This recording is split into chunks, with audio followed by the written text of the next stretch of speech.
రేపటి నుంచి రాష్ట్ర వ్యాప్తంగా రైస్ కార్డ్ సర్వీసెస్ ఎనేబుల్ చేస్తున్నాం. దాని అర్థం ఏంటంటే కొత్త రైస్ కార్డు కోసం దరఖాస్తు చేసుకోవచ్చు. అదేవిధంగా ఒక కుటుంబంలో స్ప్లిట్టింగ్ ఆఫ్ రైస్ కార్డు కూడా పర్మిట్ చేస్తున్నాం.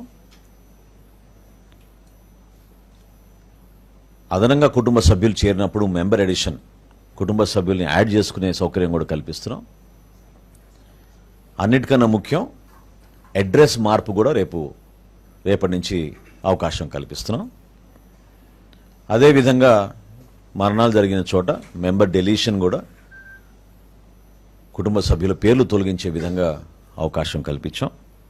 చివరిగా గతంలో మీ అందరికీ తెలుసు, ఈ సందర్భంగా గుర్తు చేస్తున్నాను, గౌరవ ప్రధానమంత్రి నరేంద్ర మోడీ గారి పిలుపు మేరకు దేశవ్యాప్తంగా చాలామంది పౌరులు ఎవరైతే అర్హత లేనివారు ప్రభుత్వం నుంచి సబ్సిడీ పొందుతున్నారో గ్యాస్ సిలిండర్ల పైన స్వచ్ఛందంగా వాళ్ళని ముందుకొచ్చి వాళ్ళ పేర్లు డీరిజిస్టర్ చేసుకోమని ఆయన కోరిక మేరకు దేశం మొత్తం కూడా ఒక అద్భుతమైన కార్యక్రమం జరిగింది.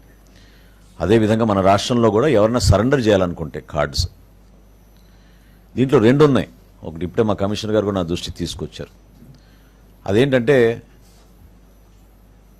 భారతదేశంలో సౌత్ ఇండియాలో ఎక్కువగా మనం బియ్యం కన్జంప్షన్ ఉంటుంది కాబట్టి ఒకవేళ వాళ్ళు మైగ్రేట్ అయ్యి ఇతర రాష్ట్రాలకు వెళితే అక్కడ బియ్యం బదులు వాళ్ళు గోధుమ తీసుకునే అవకాశం ఎక్కువ ఉంటుంది. సో ఆ అవకాశం కల్పించడానికి కోసం కూడా ఎవరైనా సరెండర్ చేయాలనుకుంటే మైగ్రేషన్ జరిగితే, ఇంటర్ స్టేట్ మైగ్రేషన్ జరిగితే వాళ్ళకు కూడా ఈ వెసులుబాటు కల్పించే విధంగా సో ఈ 6 సర్వీసెస్, కొత్త రేషన్ కార్డులు, అదేవిధంగా splitting of the card, member addition, అడ్రస్లో మార్పులు, అదేవిధంగా ఎవరైనా మరణిస్తే వాళ్ళ పేర్లు తొలగించే విధంగా, చివరిగా ఎవరైనా సరెండర్ చేయదలుచుకుంటే తప్పకుండా వాళ్ళకు కూడా ఇదొక అవకాశం.